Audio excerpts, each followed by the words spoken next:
ధన్యవాదాలు అధ్యక్ష. ఇది ఎంఎస్ఎంఈని లాస్ట్ 5 years పడుకోబెట్టారు అధ్యక్ష. ఇప్పుడు మనం కొత్త పాలసీ సీఎం గారి ఆధ్వర్యంలో 50,000 కోట్ల పెట్టుబడులను ఆకర్షించడం, 5 లక్షల ఉద్యోగాల కల్పన, 22 లక్షల ఎంఎస్ఎంఈ యూనిట్లు క్రమబద్ధీకరణ, తర్వాత మహిళలు, బీసీ, ఎస్సీ, ఎస్టీలకి ఆ ఫిక్స్డ్ క్యాపిటల్ ఇన్వెస్ట్మెంట్ 25% నుంచి 35% పెంచడం కూడా చాలా మంచి కార్యక్రమం అధ్యక్ష. నేనేమంటానంటే ఇప్పటికి కూడా మంత్రి గారికి central government schemes almost 19, state government మీరు ఫ్రేమ్ చేసింది గతంలో ఉన్నాయి 11, 30 స్కీమ్స్ ఎంఎస్ఎంఈల కింద పారిశ్రామికవేత్తలను ప్రోత్సహించేదానికి ఉన్నాయి. అవి బహుశా ఎమ్మెల్యేలకి తెలీదు, పారిశ్రామికవేత్తలకు కూడా అందరికీ తెలిసే పరిస్థితి లేదు అధ్యక్ష. అందుకని నేనేమంటానంటే మంత్రి గారిని ఎమ్మెల్యేస్ అసెంబ్లీ జరిగేటప్పుడు ఒక 2 hours అసలు టోటల్ ఇండస్ట్రియల్ పాలసీ, ఇటు స్మాల్ స్కేల్ ఇండస్ట్రీస్ కానీ మేజర్ ఇండస్ట్రీస్ కానీ, ఫర్ ఎగ్జాంపుల్ అధ్యక్ష, ఇప్పుడు 41,000 మంత్రి గారు ప్లీజ్ అన్న జనార్దన్ రెడ్డి ఒక్క నిమిషం పక్కనే ఉంటారు కదా, 41,902 ఎకరాలు ఖాళీ ఉంది ఏపీఐఏసీ కింద రాష్ట్రంలో. ఇవి కాకుండా ఎస్సీజెడ్లు ఉన్నాయి మా దగ్గర అనుకోండి. ఒక్క నెల్లూరు జిల్లాలో అరౌండ్ 17,000 to 18,000 acres ఎస్సీజెడ్లు అనండి, ఏపీఐఏసీ అనండి ఖాళీగా ఉన్నాయి. వాటిని కూడా ఎట్ట యూటిలైజ్ చేసుకోవాలో ఒకటి. రెండోది అధ్యక్ష, ఏపీఐఏసీ లాస్ట్ 5 yearsలో ఆ టోటల్ డిపార్ట్మెంటే పనిచేయని పరిస్థితి వచ్చేసింది. దానికి కావాల్సిన స్టాఫ్ లేదు. రేట్లు కూడా ఇతర రాష్ట్రాల కంటే ల్యాండ్ కాస్ట్ ఎక్స్ట్రా రేట్లు మన దాంట్లో ఫిక్స్ చేస్తున్నారు. దానివల్ల కూడా ముందు పారిశ్రామికవేత్తలు వచ్చేదానికి ఇబ్బంది పడుతున్నారు అధ్యక్ష. ఒకటి, ఈ క్రెడిట్ గ్యారంటీ స్కీమ్ ఎంఎస్ఎంఈలకి 2 కోట్ల వరకు గ్యారంటీ అవసరం లేదు.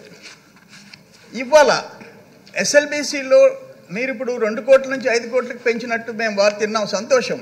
అసలు 2 కోట్ల పెట్టుబడికి కూడా గ్యారంటీ లేకుండా బ్యాంకులు అప్పులు ఇవ్వటం లేదు. దాన్ని కూడా మనం సీరియస్గా సమీక్షించాల్సిన అవసరం ఉంది అధ్యక్ష.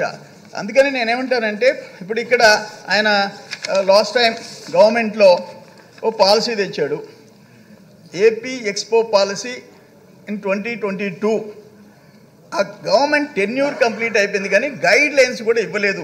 లాస్ట్ గవర్నమెంట్ అంత ఘోరంగా చేసింది. అందుకని వీటన్నిటినీ తిరిగి నేను ఒక్కటి రిక్వెస్ట్ చేసేది ఏంటంటే, అసలు పాలసీల గురించి కింద పారిశ్రామికవేత్తలకి, ఎమ్మెల్యేలకి, ఎంపీలకు కూడా తెలియని పరిస్థితి. సెంట్రల్ గవర్నమెంట్ స్కీమ్స్ ఏమిటి, రాష్ట్ర ప్రభుత్వ ప్రోత్సాహక స్కీమ్స్ ఏమిటి అనేది ముందు తెలియాల్సిన అవసరం ఉంది. ఏపీఐఏసీని ప్రక్షాళన చేయాల్సిన అవసరం ఉంది. ఆ క్రెడిట్ గ్యారంటీ స్కీమ్ని ఇంప్లిమెంట్ చేయాల్సిన అవసరం ఉంది. ఆ రేట్లు, ఆ భూముల రేట్లు తగ్గించాల్సిన అవసరం ఉందని మీ ద్వారా నేను విజ్ఞప్తి చేస్తున్నాను అధ్యక్ష.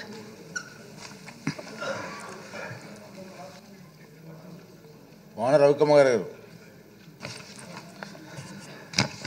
అధ్యక్ష, గౌరవ మంత్రి గారిని మీ ద్వారా రాష్ట్రంలో ఎంఎస్ఎంఈ పాలసీకి సంబంధించి అధ్యక్ష, ఇప్పుడు గౌరవ మా చంద్రమోహన్ రెడ్డి గారు చెప్పున్నారు అధ్యక్ష, ల్యాండ్ ఏమో ఏపీఐసీ దగ్గర చాలా ఉంది అధ్యక్ష.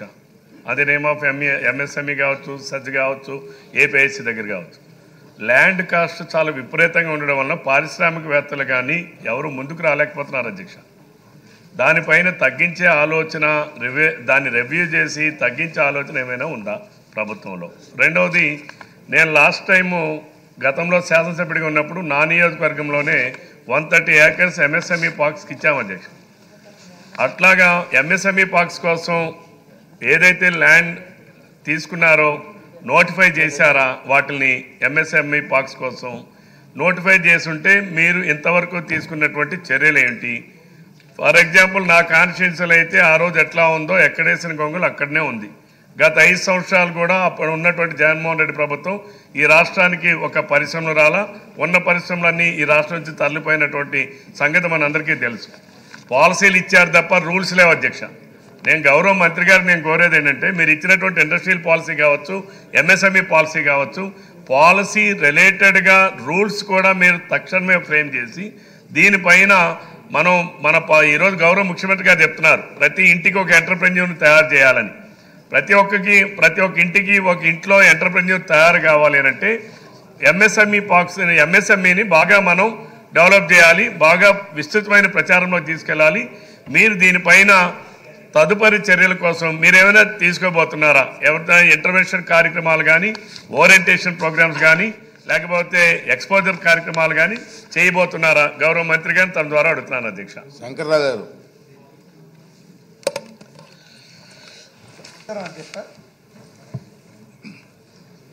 ఎంఎస్ఎంఈల ప్రోత్సాహం కోసం కేంద్ర రాష్ట్ర ప్రభుత్వాలు ఎంతో ప్రోత్సాహకాలు ఇస్తున్నప్పటికి కూడా అది పూర్తిగా గ్రౌండ్ అయిన పరిస్థితి. ఎందుకంటే ఇండస్ట్రియల్ ప్రమోటర్స్ కానీ, ఇండస్ట్రియల్ డిపార్ట్మెంట్ కానీ, అవేర్నెస్ క్యాంప్స్ కానీ వాళ్ళు మీటింగ్స్ పెట్టి కండక్ట్ చేయకపోవడం కూడా ఒక ముఖ్య కారణం అధ్యక్ష. దీంతో పాటుగా ఈ జగన్ రెడ్డి ప్రభుత్వం గతంలో ఈ అనాలోచిత నిరంకుశ నిర్ణయాల వల్ల సూక్ష్మ, చిన్న మరియు మధ్య తరహా పరిశ్రమలు చిన్నాభిన్నం అయిపోయాయి అధ్యక్ష. ఇన్సెంటివ్స్ కూడా ఒక్క 2021 మాత్రమే ఇవ్వడం జరిగింది అధ్యక్ష. తరువాత సూక్ష్మ, మధ్యతరగతి మరియు స్పిన్నింగ్ మిల్లులకు కానీ ప్రోత్సాహకాల చెల్లింపులు పూర్తిగా తర్వాత ఇవ్వలేదు అధ్యక్ష. 594 కోట్లు ప్లస్ ఎంఎస్ఎంఈలకు 440 కోట్లు, స్పిన్నింగ్ మిల్కి 684 కోట్లు విడుదల చేసింది. తరువాత 2022 ఆగస్టు నుండి 725 కోట్లు బకాయి చెల్లించాల్సి ఉంది అధ్యక్ష. అది చెల్లించలేదు. అలాగే జనరల్గా మొత్తం మిల్లులకు ప్రోత్సాహకాలు కలిపి 800-900 కోట్లు కేటాయించాల్సింది అధికారులు తెలిపారు. అది కూడా చేయలేదు అధ్యక్ష. దీనివల్ల మొత్తం ఈ స్మాల్ స్కేల్ ఇండస్ట్రీ అన్నీ కూడా కుదేలైపోయిన పరిస్థితి అధ్యక్ష. దీంతో పాటుగా ఎంఎస్ఎంఈలు ఈ వేధించడం ఒకటి చాలా ఎక్కువ అధ్యక్ష. సింగిల్ విండో అని చెప్పి కూడా దేనికి పర్మిషన్స్ టైం మీద ఇవ్వకపోవడం, ఇవన్నీ చేసి లాస్ట్ గవర్నమెంట్లో పూర్తిగా కుదేలైపోయిన పరిస్థితి అధ్యక్ష. కనుక ఇప్పుడు కూడా ఈ ఇండస్ట్రీస్ ఎంఎస్ఎంఈస్ ద్వారా ఇండస్ట్రీస్ డిపార్ట్మెంట్ వారు పెద్ద ఎత్తున అవేర్నెస్ క్యాంప్స్ కండక్ట్ చేసి ఆ ఇండస్ట్రీస్ ప్రమోటర్స్ని ఎక్కువ ఇంటరాక్షన్ అయ్యి ఎంఎస్ఎంఈల గురించి తెలిసి వీలైనన్ని ప్రోత్సాహకాలు కల్పించవలసిందిగా కోరుతున్నాను అధ్యక్ష. మహమ్మద్ అజీజ్. ధన్యవాదాలు అధ్యక్ష. ఈరోజు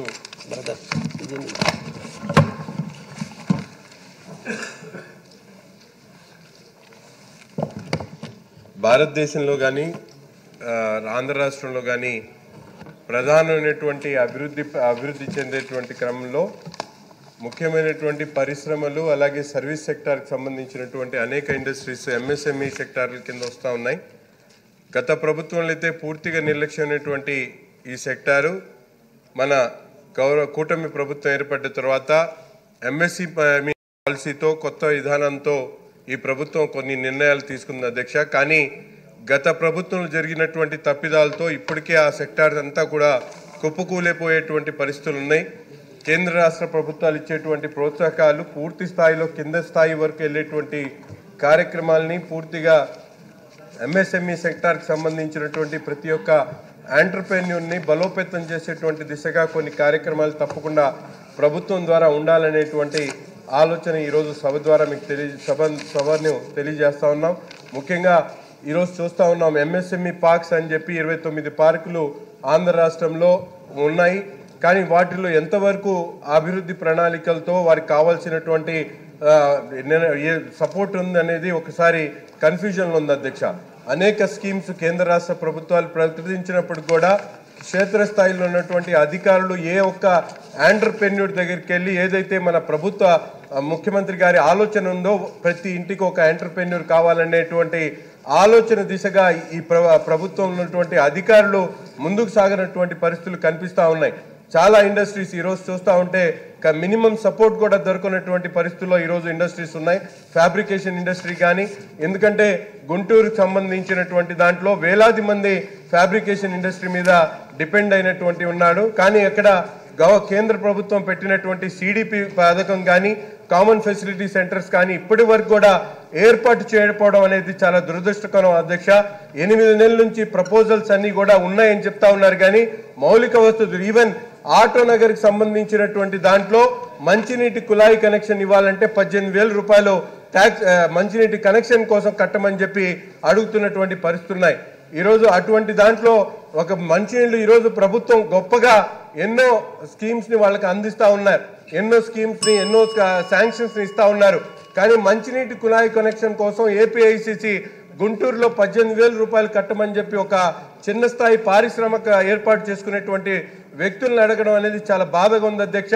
అందుకని ప్రభుత్వం ఏదైతే అడుగు వేస్తా ఉందో ముందడుగు, ఈ అడుగులో ప్రతి ఒక్క ఎంటర్ప్రెన్యూర్ను కూడా గుర్తుపెట్టుకొని మా క్షేత్రస్థాయిలో వాళ్ళకి అవసరమైనటువంటి కార్యక్రమాలు తీసుకోవడంలో అధికారులు చిత్తశుద్ధితో పనిచేయాల్సినటువంటి అవసరం ఉంది. ప్రభుత్వం తీసుకుంటున్నటువంటి నిర్ణయాల్ని గ్రౌండ్ లెవెల్లో అవసరమైనటువంటి కార్యక్రమాల్ని తీసుకోవాలని చెప్పి కూడా ఈ సభ ద్వారా మేము తెలియజేస్తా ఉన్నాం. శ్రీమతి ప్రశాంత్ రెడ్డి గారు. ధన్యవాదాలు అధ్యక్ష. మన ముఖ్యమంత్రి నారా చంద్రబాబు నాయుడు గారి ఆకాంక్షకు అనుగుణంగా ఇంటికి ఒక పారిశ్రామికవేత్త